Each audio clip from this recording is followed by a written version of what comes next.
Assalamualaikum warahmatullahi wabarakatuh. Bismillahirrahmanirrahim. Innal hamdalillah nahmaduhu wa nasta'inuhu wa nastaghfiruh wa na'udzu billahi min shururi anfusina wa min sayyiati a'malina. May yahdihillahu fala mudilla lahu wa may yudlil falan tajida lahu waliyyan mursyida. Asyhadu an la ilaha illallah wahdahu la syarika lahu wa asyhadu anna Muhammadan abduhu wa rasuluhu la nabiyya ba'dah. Allahumma shalli ala Muhammad wa ala ali Muhammad kama shallaita ala Ibrahim wa ala ali Ibrahim wa barik ala Muhammad wa ala ali Muhammad kama barakta ala Ibrahim wa ala ali Ibrahim fil alamin innaka Hamidum Majid. Amma ba'du. Ma'asyiral muslimin rahimani wa rahimakumullah, usikum wa nafsi bi taqwallahi faqad faza man ittaqa. Ibu-ibu, bapak-bapak, adik-adik para jamaah rahimakumullah. Orang yang sudah beriman kepada Allah itu tentu saja keimanannya kepada Allah diharapkan sempurna. Sempurna bagaimana itu? Dalam pandangan akidah tauhid, sempurna itu pertama meyakini dan mengimani bahwa Allah itu adalah zat yang menciptakan. Sebenarnya ini pengertian sederhana. Manusia kalau manusia dari tidak ada menjadi ada. Tidak adanya itu tidak ada, nihil, sama sekali tidak ada. Lalu sekarang ini ada. Nanti lama-lama kita tidak ada. Itu harus diyakini betul itu. Kemudian yang kedua, meyakini dan mengimani bahwa hanya Allah yang berhak untuk disembah itu, bukan benda, bukan barang. Nah, ini keterangannya juga variasi, banyak sekali itu ya. Yang paling gampang untuk dicerna adalah Allah itu punya hak untuk diibadahi oleh manusia dengan fisiknya, gerakan fisiknya manusia. Orang sholat, orang haji, orang macam-macam lah. Gerakan-gerakan fisik itu, ya tentu saja gerakan fisik bukan sembarang menurut yang disunahkan oleh Nabi.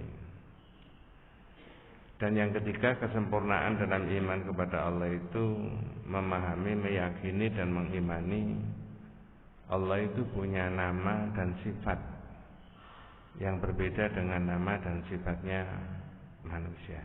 Nah, ini yang saya mau bahas.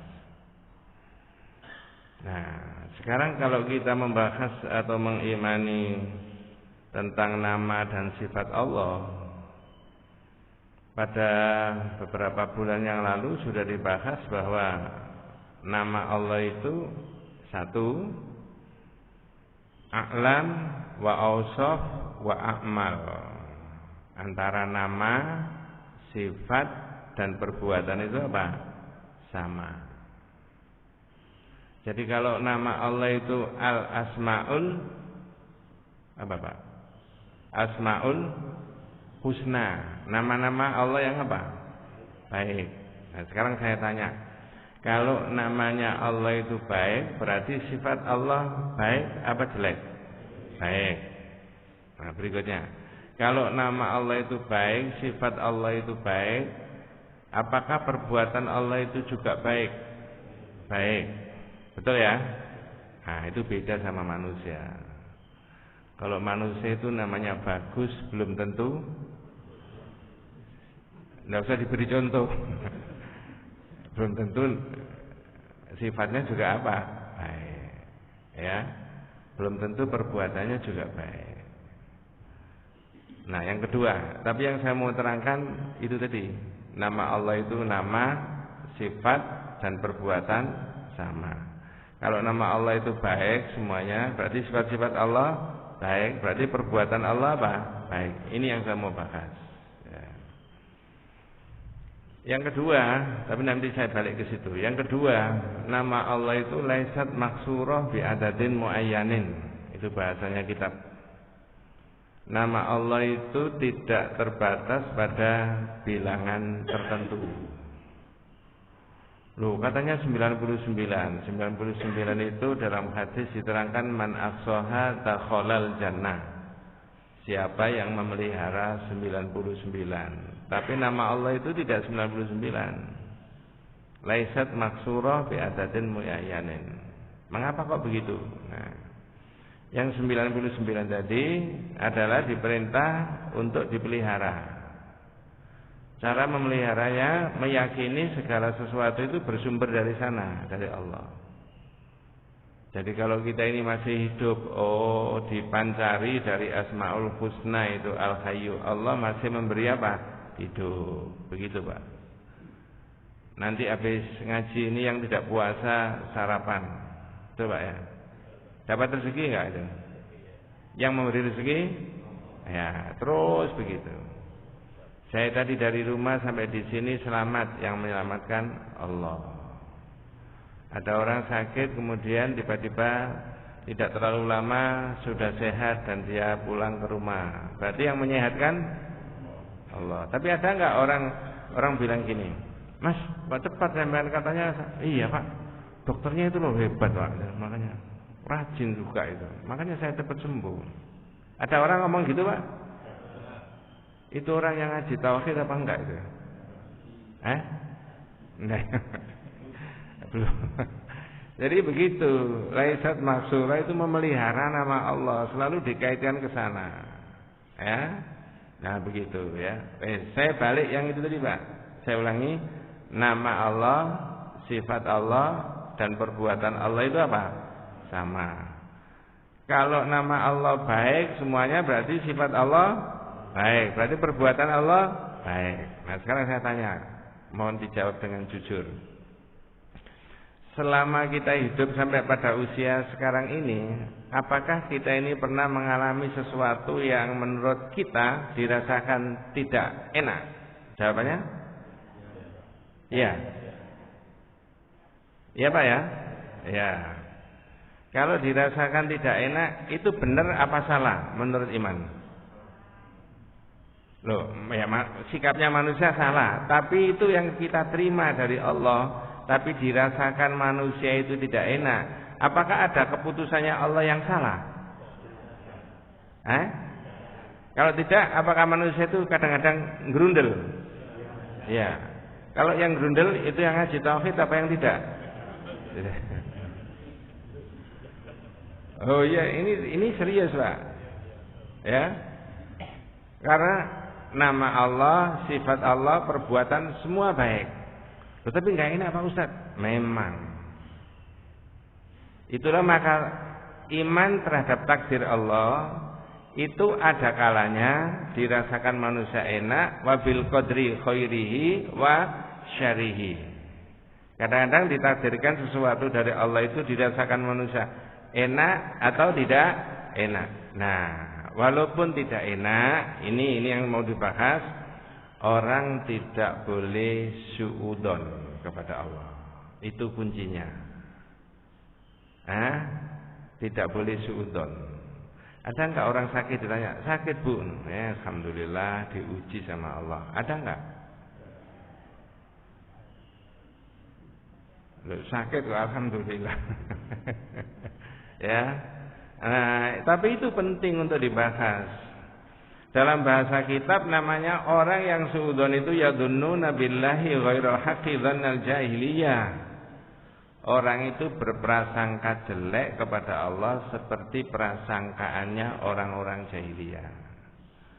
Tapi kalau sudah iman kepada Allah tidak boleh begitu. Wah, kalau begitu semuanya baik Pak Ustaz. Iya. Nah, sekarang saya aturi panjenengan namanya pengajian ya pakai dalil kan begitu ya. Makanya kapan hari di tempat yang berbeda saya terangkan orang itu Pak ya. Wajib apa?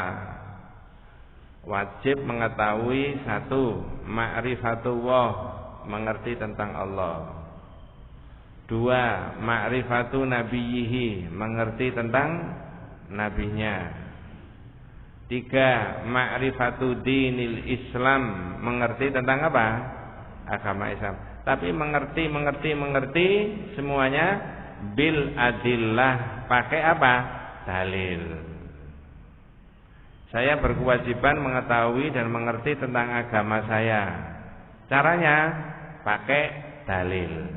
Nah, sekarang saya sampaikan kepada kita semuanya, nyuwun tolong bisa dibuka surat 33 ayat yang 17. Nah, ini surat 33 ayat 17 itu menerangkan bahwa ada kalanya yang ditimpakan oleh Allah kepada manusia itu enak dan ada kalanya tidak enak. Tapi manusia kecenderungannya kalau enak itu bersyukur. Tapi kalau tidak enak, gerundel. Nah, itu diminimalisir gerundelnya itu. Supaya syahadat kita ini tidak keliru, tidak bopeng. Nah, begitu. Surat 33 ayat yang ke-17. Ayatnya a'udzubillahi minasyaitonirrajim. Bismillahirrahmanirrahim. Qul man dzalladzi ya'simukum minallahi in arada bikum su'an aw arada bikum rahmah. Nah, lanjut Pak, monggo. Ada terjemahnya? Monggo. Surat 33 ayat 17, monggo. Katakanlah, siapa yang dapat melindungi kamu dari ketentuan Allah? Nah, siapa yang dapat melindungi kamu dari ketentuan Allah, kehendak Allah? Allah punya kehendak. Nanti habis ngaji ada apa, besok ada apa, nanti sore ada apa, enggak tahu. Enggak tahu. Saya itu, nah ini namanya ngaji, macam-macam yang disebutkan. Tanggal 2 awal Ramadan, hari pertama, itu masih ngaji di rumahnya orang yang punya Sono Kembang, Pak Kandi, karena saya ada jadwal ngaji di situ. Ya. Ngobrol-ngobrol biasa dan sebagainya sampai salat tarawih juga itu. Dia ngumpulkan teman-temannya, sudah sering begitu. Tanggal 11 wafat. Sakitnya cuma 1,5 hari. Itu dirasakan oleh keluarganya enak apa tidak? Enggak enak. Masih dibutuhkan oleh keluarganya enggak? Iya. Inilah saya dan kita semuanya itu harus yakin terhadap ini kehendaknya Allah. Siapa yang bisa melindungi kamu dari kehendaknya Allah? Kalau Allah itu kemudian memberikan kamu sesuatu yang tidak enak, bencana, musibah, atau rahmat. Nah ini dengan tiba-tiba tidak bisa kita itu menghindari. Maka sebenarnya supaya kita itu secara pribadi atau berkolektif, secara psikologis itu tidak ada gangguan, terapinya pakai ayat, pakai iman, pakai tauhid. Ya.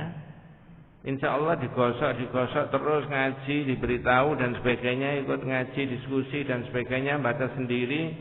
Lama-lama kita ini menjadi imun, kebal iman kita. Oh, masya Allah, alhamdulillah. Nah begitu loh ya. Nah begitu Pak. Mohon maaf saya nggak bisa ditiru ya, jangan niru saya. Mudah-mudahan ini betul karena saya memahami Nabi Muhammad itu setiap kali mau bicara setelah salam yang dipuji siapa? Saya ulangi. Setelah salam assalamualaikum yang dipuji siapa? Allah. Bahasanya pakai apa? Alhamdulillah. Kan begitu ya? Kalau tidak begitu apa? Innal hamdalillah. Yang dipuji siapa itu? Allah. Nah sudah beberapa kali, ya beberapa tahun ini, ketika saya diminta sambutan ketika ada orang wafat, setelah saya mengatakan assalamualaikum, saya mengucapkan alhamdulillah. Ibu saya wafat, ibu kandung saya juga begitu memberi sambutan. Adik kandung saya wafat, ya saya juga begitu. Maksudnya apa? Dalam iman saya, mudah-mudahan betul, saya tidak boleh, mudah-mudahan kuat ya. Dalam situasi senang saya memuji Allah, dalam situasi susah saya gerundel kepada Allah. Tidak boleh. Dalam situasi senang harus tetap memuji Allah, dalam situasi susah harus tetap apa? Memuji Allah. Mudah-mudahan benar, dan itu sudah saya ulangi berkali-kali. Ya. Saya sendiri kadang-kadang memikir, ini kalau kemudian orang terdekat saya, apa saya ya tego, alhamdulillah. Tapi alhamdulillah itu maknanya ini memuji sama Allah. Ya Allah, tidak ada yang salah. Itu maksudnya. Tidak ada yang salah. Wah, ini iman sudah insya Allah. Mudah-mudahan tingkat tinggi, panjenengan dikuatkan oleh Allah SWT dan kita semuanya. Tapi caranya ya begitu, dibaca, didengarkan, dibaca, didiskusi dan sebagainya. Ya, konsultasi, tanya ini. Makanya tadi saya sebutkan orang Islam itu mengerti tentang Allah, mengerti tentang Nabi, mengerti tentang agama, pakai apa? Dalil bil adillah. Nah, tentang kehendaknya Allah tadi baru dibaca separuh dan ini minta diulangi lagi supaya sempurna bacanya. Monggo, Pak. Katakanlah, siapa yang dapat melindungi kamu dari ketentuan Allah? Terus? Jika dia mengendaki bencana atasmu, terus? Atau mengendaki rahmat untuk dirimu. Iya. Siapa yang bisa melindungi? Nggak bisa. Ya. Kalau ada hujan, yang menurunkan siapa? Allah. Berarti yang menghentikan hujan? Jangan diteruskan. Iya. Yang menurunkan hujan Allah, yang menghentikan hujan siapa? Allah. Ada kalanya hujan itu membawa rahmat enggak? Ada kalanya, mohon maaf, naudzubillah, memporak-porandakan situasi lingkungan kita? Nah, kapan hari sudah dibahas. Orang tidak boleh mencemooh ayatnya Allah yang kauniyah itu tadi. Ada banjir, ada hujan deras, ada angin kencang memporak-porandakan. Tetap itu adalah tidak boleh dicemooh. Oh, tidak salah sebelum Ramadan itu. Karena Ramadan 2 kali itu saya menerangkan Firqatun Najiyah wa Taifah Al-Mansurah. Itu aja butuh waktu sekitar 4 tahun kitab itu khatam. Ya, sedangkan ini khatamnya kira-kira 2022. Desember itu baru khatam. Kalau ngajinya dilanjut pakai kitab itu 4 tahun berikutnya baru khatam kitab itu. Firqatun Najiyah wa Taifah Al-Mansurah. Kalau itu khatam butuh 3 tahun lagi setelah satu usul. Nah, berarti 7 tahun. Pertanyaannya? Cek urip apa? Oh iya Bu, orang Islam itu mikirnya gitu aja, nggak usah aneh-aneh. Ya. Ibadah apa enggak saya masih cek hidup apa enggak? Itu aja, enteng. Ya, itu loh. Jadi ayat ini memberikan keterangan kepada kita ada kalanya itu. Namun yang tidak enak, saya tadi ngulangi lagi dari awal. Yang tidak enak, orang tidak boleh tetap suudzon, tidak boleh, harus husnudzon. Kalau boleh suudzon, berarti ada keputusannya Allah yang salah. Ini apa maunya Allah itu? Seperti sahabat saya tadi, ownernya Sono Kembang tadi. Tanggal 2 baru ketemu, tanggal 11 wafat. Iya. Dan itu bagi iman kita biasa. Pakai iman biasa, ya. Tapi susah, Pak. Betul. Siapa mengatakan tidak susah? Tidak bisa. Ya. Tapi tetap terapinya tidak boleh suudzon. Kalau orang boleh suudzon kepada Allah, berarti ada keputusannya Allah yang salah. Kalau ada keputusannya Allah yang salah, berarti ada sifat Allah yang salah, yang tidak baik. Kalau ada sifat Allah yang tidak baik, berarti ada nama Allah yang tidak baik. Padahal kata Quran, walillahil asmaul husna. Nama Allah itu baik semuanya, enggak ada yang tidak baik. Nah, begitu Pak orang iman itu. Ya. Sekarang saya tanya panjenengan. Oleh Pak Ustadz, Pak Kiai sudah pernah disinggung-singgung tentang perang Uhud yang dialami oleh Nabi, sejarah hidupnya Nabi? Sudah? Halo? Sudah. Tanyaannya, perang Uhud itu menang apa kalah? Kalah. Yang meninggal berapa? 70. Wes, kesuwen gitu aja. 70. Ya, itu sahabat-sahabat yang luar biasa, Pak. Kalau pakai bahasa populer itu sahabat-sahabat yang papan atas itu yang meninggal itu. Ada yang disebut Sayyidus Syuhada, syahid yang paling agung, paling besar. Namanya Hamzah bin Abdul Muthalib. Pamannya siapa? Nabi. Pamannya Nabi. Ya. Tidak enak dirasakan oleh keluarganya itu. Nah, apa hubungannya dengan ini? Ya. Nabinya masih ada. Ditunggui sendiri oleh Nabi kita Muhammad SAW. Tapi kalah. 70 yang wafat. Padahal perang Badar 1 tahun sebelumnya yang ikut perang itu baru cuma 300. Tapi 1 tahun berikutnya yang meninggal 70. Ini sudah jumlah banyak itu, Pak. Disitulah kemudian ada orang suudzon sama Allah. Benar tak Islam itu agama yang benar? Kok kalah? Nah, gitu. Ya, benar tak Muhammad itu nabi temenan? Kok kalah? Ini ucapan-ucapan dan pikiran-pikiran yang mengandung nada apa? Suudzon. Walaupun bisa dipelajari, mengapa bisa kalah? Saya sudah pernah sebutkan itu ketika membahas itu ya. Tapi bisa dicuplik karena ayatnya yang turun berkaitan dengan perang Uhud itu variasinya banyak, bisa ditarik kemana-mana. Ada macam-macam ayat. Ya.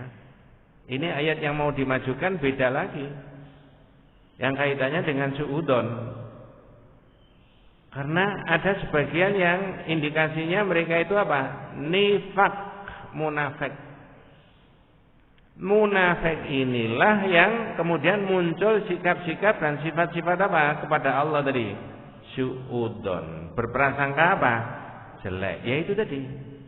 Benar tak Muhammad itu nabi temenan? Kok kalah? Benar tak Islam itu agama yang akan dibela? Kok kalah? Itu kalau ditarik 2022 ini, panjenengan dan saya juga tidak boleh suudzon. Mohon maaf, kadang-kadang ini saya tidak tahu situasinya satu-satu. Itu tidak boleh begini, Pak, Bu. Lah iya wis poso, wis salat, kok ya cek ngene ae. Ngerti maksudnya, Pak? Jenengan terjemahkan sendiri itu. Itu husnudzon apa suudzon kira-kira? Suudzon. Enggak ada hubungannya. Kapan hari sudah saya terangkan itu ya. Judul iradatul insan bi amalihi dunya minasyirik. Orang yang berniat ibadah tapi motivasinya ingin apa?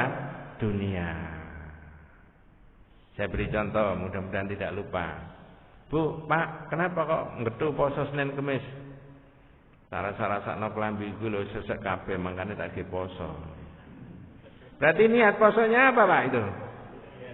Menurunkan? Enggak ada hubungannya. Poso itu sunnahnya Nabi. Pahalanya di akhirat, tidak sekarang. Sekarang itu loh kalau di keramaian-keramaian itu enggak bisa dibedakan kok. Iki wong sing poso, iki sing enggak. Iki Ramadannya penuh, ini enggak bisa. Besok di akhirat dibedakan. Nah sekarang ada orang ibadah motivasinya dunia. Itu loh. Ini tauhidnya enggak boleh. Ya, ibadah itu motivasinya sana loh akhirat, bukan sekarang. Perkara ada bonus, tak kayak sholat malam terus, tapi alhamdulillah saya tambah sehat, kolesterolnya menurun. Boleh Pak begitu? Boleh, tapi sholat malam niatnya bukan menurunkan kadar kolesterol. Itu, ya.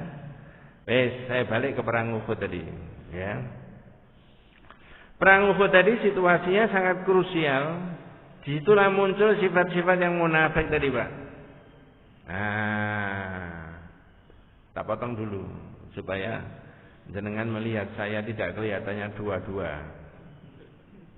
Biasanya pengakuan jamaah itu kalau ustadznya itu ngaji, itu begitu 10 menit, 20 menit ustadznya kelihatannya berapa? 2. Loh, Pak Ustadz tadi kelihatannya 1 kok sekarang 2. Ngantuk. Ya wajar Pak, itu ngantuk kan buktinya kalau kita ini masih apa? Sehat ya. Kalau saya yang duduk di situ itu yang ngantuk jenengan apa saya kira-kira? Ya saya.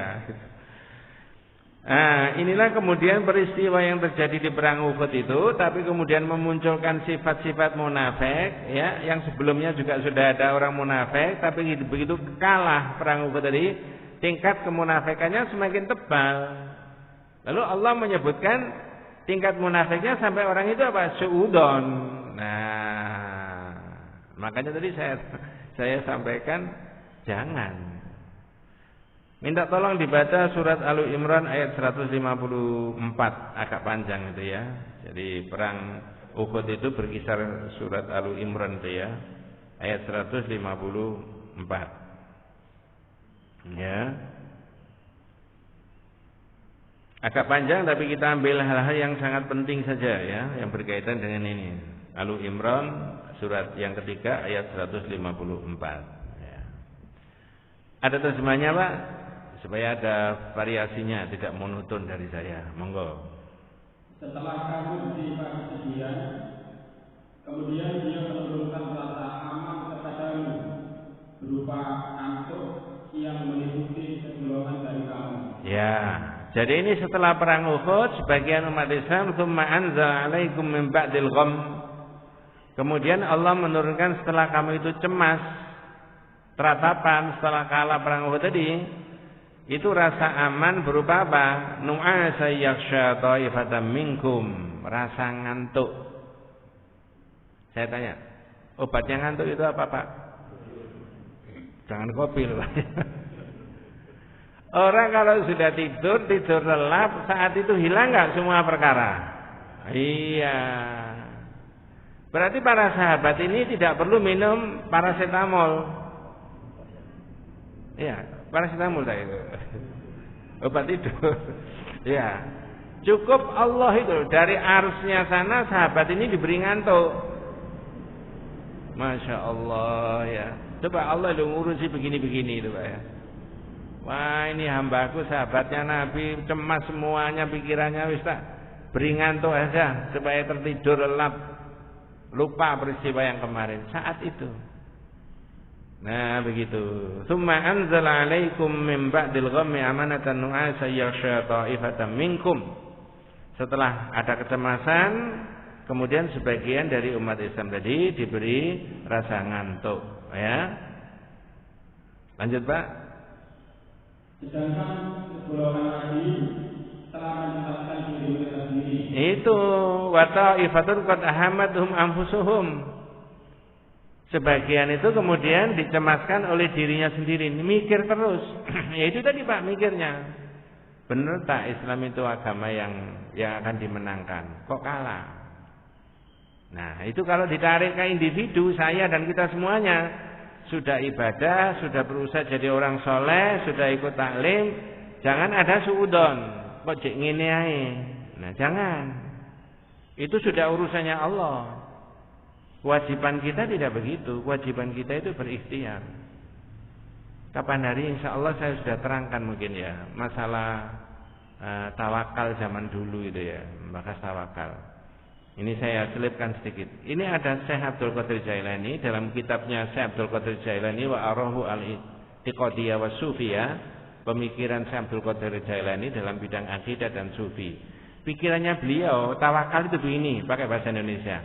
Tawakal itu menyerahkan segala urusan kepada Allah dan orang itu tidak milih. Saya ulangi, menyerahkan persoalan ini kepada Allah terus orang itu tidak milih. Contoh, andai kata saya ini sakit, saya sakit, iya, sudah minum obat, sudah istirahat, sudah diet, sudah. Saya milih waras tak milih mati. Loh ini saya kok bukan sampean ini. Kalau saya dan kita semuanya milih apa? Waras. Kalau saya apa jawabannya? Tidak milih. Terserah Allah. Kok begitu saya yakin keputusannya Allah tidak ada yang salah tentang diri saya. Masya Allah. Tidak ada jaminan Mas kalau saya dietnya betul, obatnya betul, diagnosanya betul, lalu saya waras. Saya serahkan. Saya yakin keputusannya Allah nggak ada yang salah. Saya nggak milih. Ukurannya panjenengan, ukuran saya masih apa Pak kira-kira? Milih. Lah kalau ditimbang-timbang, kira-kira orang yang masih milih ini dengan menyerahkan sama Allah model begitu, kira-kira kadar imannya kuat yang mana? Yang A yang milih apa yang B? Kenapa jenengan tadi tidak milih yang B tadi? Kira-kira makomnya belum sampai di situ. Iya Pak. Saya ada kenangan berkaitan dengan ini, orang sepanjang tahun 80 berapa begitu, seorang tokoh zahirnya itu baik, soleh, ya, ke masjid dan seterusnya, kadang yang ngimami, ya. Beliau dosen, sakit di rumah sakit Siti Khadijah, saya sambangi. Gerana apa Pak? Ya biasa wong tua ini Mas. Wong loro iku badene cuma satu di antara dua. Nek gak waras ya mati, wis ngono tok ae. Ayo wis pasrah sama Gusti Allah, terserah. Orang biasa saja bisa dilatih kayak begitu. Jenengan saya bisa dilatih. Karena yakin tidak ada yang salah. Oh keliru Gusti Allah itu, nah tidak ada. Nah kalau tidak ada ya pasrah saja, terserah. Orang dari sini ke Banyuwangi mau naik motor, mau naik mobil, ya misalkan begitu. Milih selamat tak milih belai? Tidak milih, terserah Gusti Allah. Loh nek ngono sembarangan saya enakmu. Dari supir saya, oh enggak begitu. Cari mobil yang layak dipakai. Sudah dicek segala-galanya. Yang menggunakan supir yang jam terbangnya sudah oke. Boleh Pak? Boleh. Tapi bagaimana keputusannya Allah? Tidak tahu. Apakah perang Uhud ini Nabi tidak persiapan dengan sebaik-baiknya? Persiapan. Ya, strateginya banyak sekali yang tidak bisa diterangkan di sini satu persatu. Yang kita ambil itu suudonnya orang-orang munafik. Ya, saya ulangi. Sebagian ditidurkan oleh Allah Subhanahu Wa Taala, sebagian lagi diliputi dengan rasa apa? Cemas. Mikir terus, ya, benar tak Muhammad itu Nabi? Kok bisa kalah? Ini indikator munafik itu Pak. Ciri-cirinya orang munafik itu. Lanjut. Apa sikap mereka? Mereka bersangka yang tidak jelas dalam Allah seperti sangkaan jahiliyah. Nah itu yadunnuna billahi ghairal haqqi dhannal jahiliyah. Mereka berprasangka kepada Allah dengan prasangka yang tidak baik, seperti orang-orang apa? Jahiliyah. Ini sudah era Islam. Nabi Muhammad sudah lebih dari 10 tahun, 13 tahun jadi nabi. Tapi sebagian orang yang pengikutnya Nabi masih begitu. Yadunnuna billahi ghairal haqqi dhannal jahiliyah. Ini nabinya masih ada, apalagi nabinya sudah tidak ada. Tahunnya sudah 2020. Itu tambah baik atau tambah nemen kira-kira Pak? Ya, mudah-mudahan nemen baik. Itu. Dan kita semuanya ini dinasihati pakai ayat-ayat itu tadi. Yadunnuna billahi ghairal haqqi dhannal jahiliyah. Mereka berprasangka yang tidak baik kepada Allah. Nah itu loh Pak. Ini nifak. Lanjut Pak, monggo. Katakanlah. Adakah sesuatu yang dapat kita perbuat? Ya, hal lana minal amri min syai'. Lanjut Pak. Katakanlah. Nabi Muhammad, sesungguhnya segala urusan itu di tangan Allah. Iya. Segala urusan di tangan Allah, ya. Nah, tapi ada kewajiban manusia untuk apa Pak? Mencari yang lebih apa? Baik. Kalau kaitannya dengan sakit, upayakan supaya kita ini tetap apa? Sehat. Kalau kaitannya dengan banyak teman, banyak sahabat, upayakan kita ini banyak silaturahim, berbaik-baik sama banyak orang. Orang Islam itu sobo masjid ini sudah betul Pak, ya. Nyantol di masjid. Saya itu mendambakan begini, mohon maaf ini bukan politik ya. Ada perda yang mewajibkan umat Islam itu nyantol di masjid. Lalu tiap-tiap masjid itu punya database. Oh, jamaah masjid ini misalkan ini Pak ini dan keluarganya jamaahnya banyak. Nanti ada kewajiban takmirnya ketika ada orang Islam tidak pernah ke masjid lalu didatangi silaturahim. Ditanya, jenengan kok tidak pernah, ini apa? Ada masalah atau gimana? Oh, enggak Pak, saya nyantolnya di masjid sana. Saya dicatat sebagai jamaah di masjid. Oh, nggih, alhamdulillah. Jangan melihat mazhabnya, jangan melihat organisasinya. Tapi masjid itu punya kewajiban begitu, ya. Kalau misalkan begitu, ini dianggarkan dari pemerintah misalkan begitu ya, ada perdanya begitu ya. Andai kata DPRD mengusulkan perda begitu, boleh nggak Pak? Andai kata ada perda kayak begitu, masjid tambah rame tapi tambah sepi, tambah rame. Lalu hubungan antar jamaah ini semakin bagus nggak kira-kira Pak? Nah, ada payung hukumnya. Karena motivasi pakai Quran, pakai hadis perlu ada secara teknis, ada payung apa? Hukum. Tidak tahu kapan. Ya. Kalau nunggu saya jadi bupati kan tidak mungkin. Lanjut Pak, monggo. Kita bahas itu. Monggo. Mereka menyembunyikan dalam hatinya apa yang tidak mereka terangkan kepadamu. Lanjut Pak, monggo. Mereka berkata, seandainya ada sesuatu yang dapat kami perbuat dalam urusan ini, niscaya kami tidak akan dibunuh atau dikalahkan di sini. Jadi pikirannya ini munafik itu begitu. Ini peristiwa sudah terjadi, sahabatnya sudah banyak yang wafat, jumlahnya 70, sampai ada yang disebut Sayyidus Syuhada, syahid yang paling besar, yaitu siapa tadi? Hamzah bin Abdul Muthalib, mamanya Nabi. Tapi pikirannya masih begini, kalau kita itu ada bisa berperan, ada bagian, gak mungkin kita itu akan dibunuh. Loh, seolah-olah keputusannya Allah itu bisa dikalahkan dengan otaknya. Gak bisa. Andai kata tadi tidak begini, macam-macam Pak pikirannya. Nah di situ loh ya. Makanya saya sering ditanya jamaah, mohon maaf, ketika ada satu peristiwa kemudian terjadi dier begitu ya, ini pikiran tauhid, ya sudah, qaddarallah. Loh kok enteng begitu Pak? Ya sudah terjadi Mas. Cuman nanti diurus siapa yang salah. Boleh nggak Pak? Boleh. Karena pasal ini, pasal itu, katakanlah itu ya. Nah, delay ini, delay itu, dan boleh, silakan. Itu tidak mengurangi konsep tauhid kita. Ya. Sebelum Ramadan, mungkin kemarin saya sudah cerita itu. Ada orang curhat sama saya. Saya ikut bisnis Pak, ya, bisnis online, ikut investasi di situ. Tapi ternyata bodong, duit saya hilang, nggak bisa dilacak. Saya jawab, qaddarallah, itu sudah takdirnya Allah. Lu kok ini begitu? Kamu cari kemana duitmu? Mau lapor polisi? Tidak bisa. Dan itu bukan jaringan di sini. Tidak menutup kemungkinan itu jaringannya internasional. Ya, kamu cari di bank nomor rekeningnya segini, bisa dicari nggak ke banknya? Tidak bisa. Dan itu bernilainya bukan puluhan juta, ratusan juta. Husnudzon saja. Oh, kalau begitu itu sudah bukan rezekimu. Cari nanti yang lebih baik.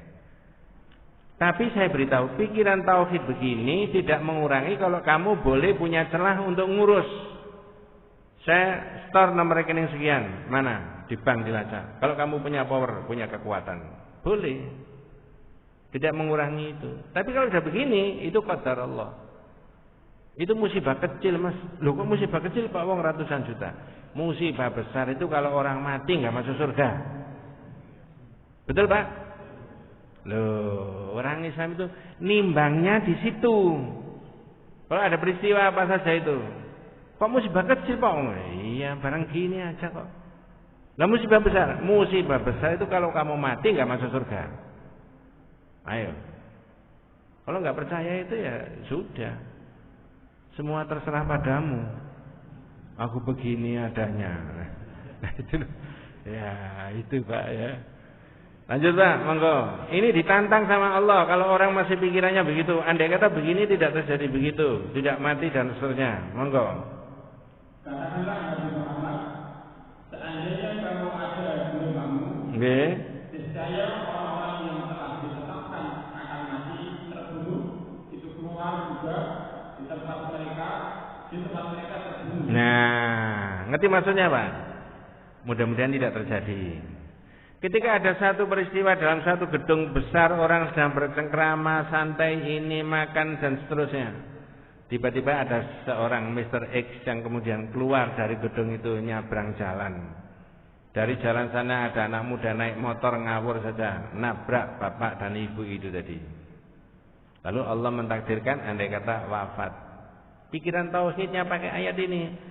Oh, kalau begitu Allah sudah mentakdirkan bapak dan ibu tadi wafatnya di situ. Wong tadi enak-enak di sini kok keluar.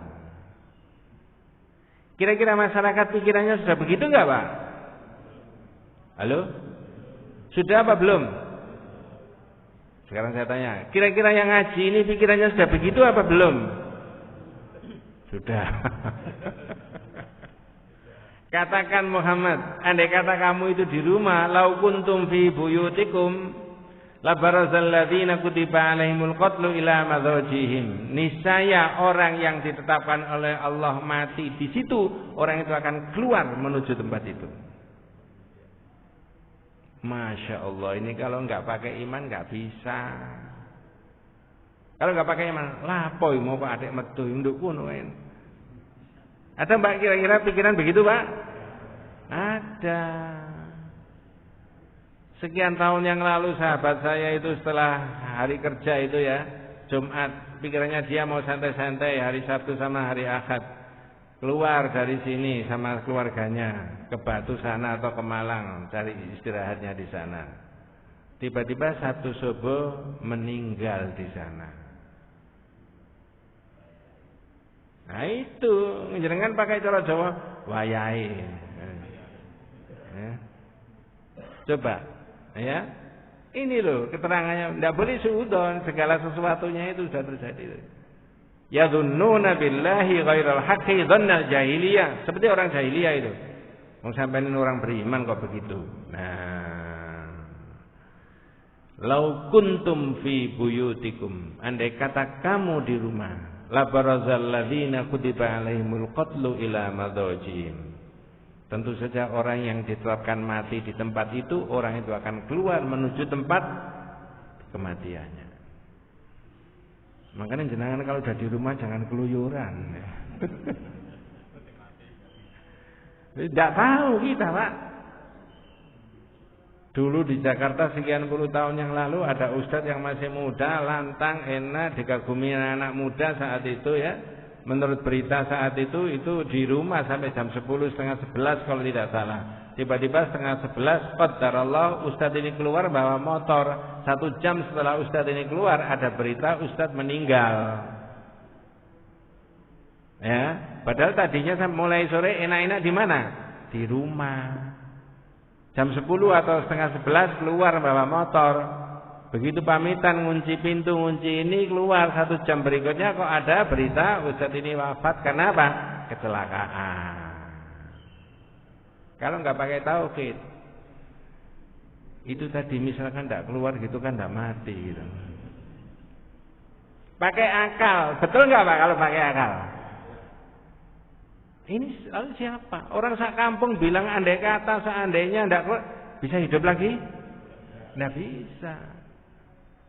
Ini loh iman kepada Allah itu begitu, Pak, ya. Makanya saya rodok ngotot syahadat itu bukan dilafalkan la ilaha illallah, la ilaha illallah.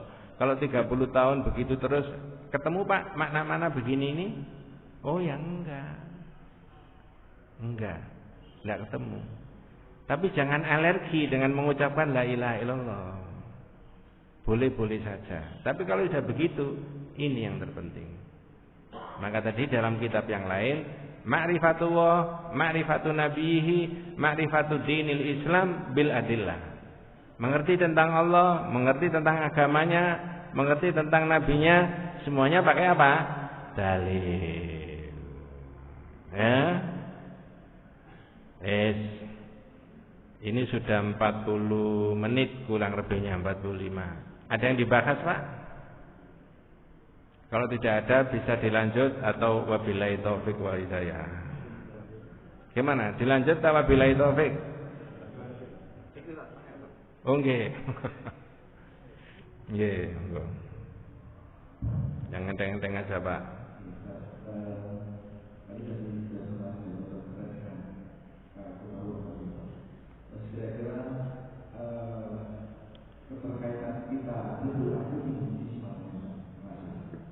Iya. Bentar, Pak. Berdoa itu bagian dari ibadah. Sesuatu yang apa ditulis oleh Allah untuk kita hari ini dan nanti dan besok kita tidak tahu. Tapi orang saya sudah berdoa kok masih begini saja. Jangan lupa, sampean sudah berdoa ini, sampean sudah melakukan ibadah kepada Allah. Sedangkan apa yang ditetapkan oleh Allah untuk kita tidak tahu. Pertanyaan itu nanti juga terkait dengan bab berikutnya. Bab berikutnya masalah takdirnya Allah. Dari situ ada pertanyaan yang ekstrim. Apa pertanyaan yang ekstrim? Rodok radikal pertanyaannya. Apa pertanyaannya? Takdir Allah itu bisa berubah apa enggak? Ini dengan tak kasih PR. Nanti 1 bulan berikutnya mudah-mudahan kita diberi umur panjang sama Allah ya. Takdir Allah itu bisa berubah apa tidak? Bisa. Caranya? Nah, sekarang saya tanya. Ada kata-kata berubah, bisa berubah. Itu berubah itu menggunakan kalimat dari ke. Berubah dari mana ke mana? Kalau saya meletakkan ini di sini di atas buku, lalu saya keluar, lalu saya masuk ke sini, ternyata ini di bawah. Berubah apa tidak? Berubah, karena saya tahu asalnya dari sini. Ngerti maksud saya? Saya ulangi, sesuatu yang bisa diomongkan itu berubah atau tidak, karena orang itu tahu asalnya tadi. Asalnya begini, berubah menjadi begini. Betul, Pak? Asalnya di sana, berubah di sini. Begitu kan? Asalnya besar, berubah tidak seperti aslinya. Begitu. Karena orang tahu aslinya. Sekarang saya tanya, takdir itu kita tahu aslinya enggak? Dari mana kita punya argumentasi kita tahu berubah? Nah, itu dengan doa. Kalau ada orang ngomong gini, Mas, takdir saya itu berubah. Loh kok iya, Pak? Saya itu ditakdirkan Allah umur 60 meninggal ya. Terus saya ini berusaha jadi sehat, setiap bulan itu saya cek, lalu saya olahraga, makan, berdoa dan sebagainya, memohon sama. Sekarang itu loh, sudah 75 tidak meninggal. Kalau ada orang bilang begini, berubah apa enggak? Andai kata, ada orang begitu, ini berubah enggak? Dari berapa tadi? 60 menjadi 75, belum apa? Meninggal. Terus siapa yang tahu dia catatannya itu 60? Halo? Nah. Jadi, lalu bagaimana dengan berdoa? Doa itu fungsinya adalah ibadah. Orang melakukan doa itu sudah beribadah. Sebagai perbandingan, orang datang ke masjid, salat tahiyatul masjid, duduk diam hari berai-berai sampai zuhur, datangnya jam 9 tadi. Ibadah apa enggak? Padahal orang itu cuma duduk tok diam di situ. Ibadah apa bukan? Namanya? Jadi orang berdoa memohon sama Allah ini dia sudah melakukan ibadah. Keputusannya terserah Allah. Tapi orang tidak boleh mengeluh. Saya itu sudah berdoa, sudah puasa, masih gini aja. Ya kena itu tadi. Kena pasal suudon tadi ya. Kena itu tadi. Yadhunnuna billahi ghairal haqqi dhannal jahiliyah. Berprasangka jelek seperti orang jahiliyah. Pertanyaan panjenengan nanti dikombinasi dengan bab yang bulan berikutnya, insya Allah bulan Juni. Itu bicara mengenai takdirnya Allah. Jadi menurut keyakinan saya, orang bicara takdir itu kalau betul menjadi dinamis, kalau salah orang itu menjadi pesimis. Maka harus betul, pakai dalil.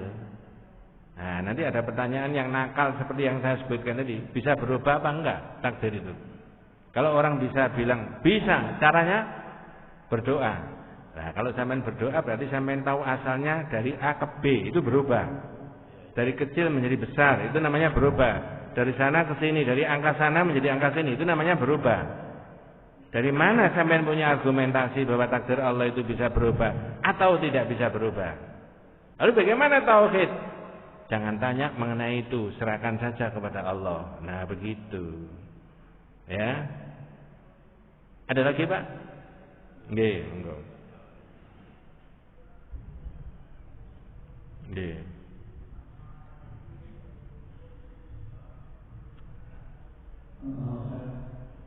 Kita ini bersyukur alhamdulillah hidup di tengah-tengah mayoritas muslim atau lingkungan muslim. Nggih. Sehingga ketahuan kita tumbuh dan ada.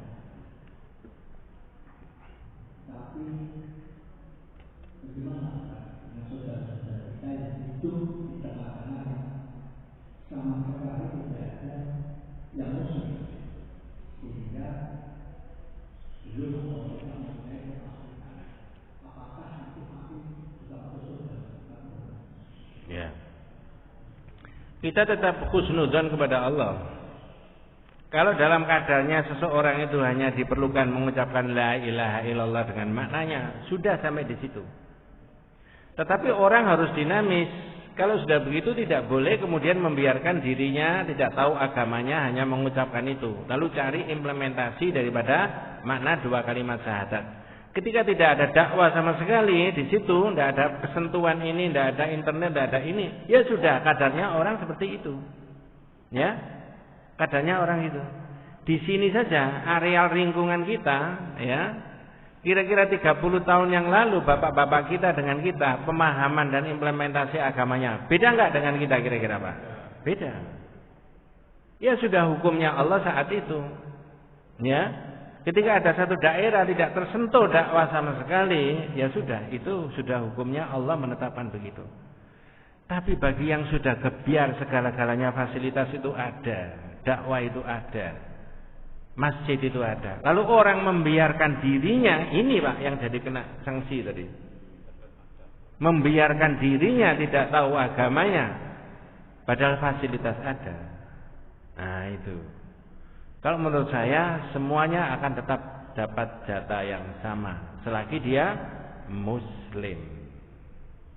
Karena Islam pada era pertama zaman Nabi ketika di Mekah lalu orang itu meninggal, itu beda. Komplitnya syariat itu ketika Rasulullah hijrah ke Madinah. Hal-hal yang berkaitan dengan ibadah sosial di Mekah belum ada. Tapi ketika era Mekah, ketika orang baru syahadat selesai lalu mati, ya sudah, itu sudah hukumnya Allah sampai di situ. Karena saat itu Islam belum apa? Komplit. Nah, sehingga tidak bisa dibedakan antara yang belum komplit dengan sudah selesai semuanya. Atau era Nabi dengan kita. Itu jelas beda. Makanya diharapkan seperti surat At-Taubah ayat 100, orang hidup zaman kapan saja itu standar beragamanya mengikuti para as-sabiqunal awwalun. Orang yang terdahulu lagi pertama kali masuk Islam, minal muhajirin wal ansor, seperti orang-orang muhajirin dan orang-orang ansor. Itu generasi yang terbaik. Tapi ketika tidak ada sentuhan, itu sudah kadarnya sampai di situ. Dan fasilitas yang Allah berikan di surga insya Allah sama, tidak beda. Wallahu a'lam. Nanti kita bahas berikutnya. Insya Allah tinggal 7 atau 8 bab baru kitab itu khatam.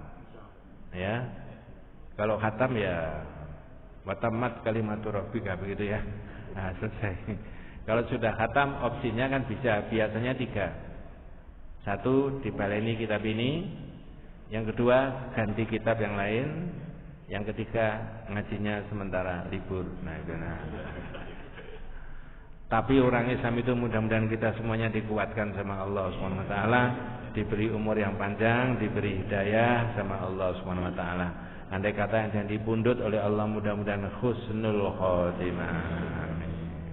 Kita tutup dengan doa kafaratul majlis. Subhanakallahumma bihamdika asyhadu an la ilaha illa anta astaghfiruka wa atubu ilaik. Assalamualaikum warahmatullahi wabarakatuh.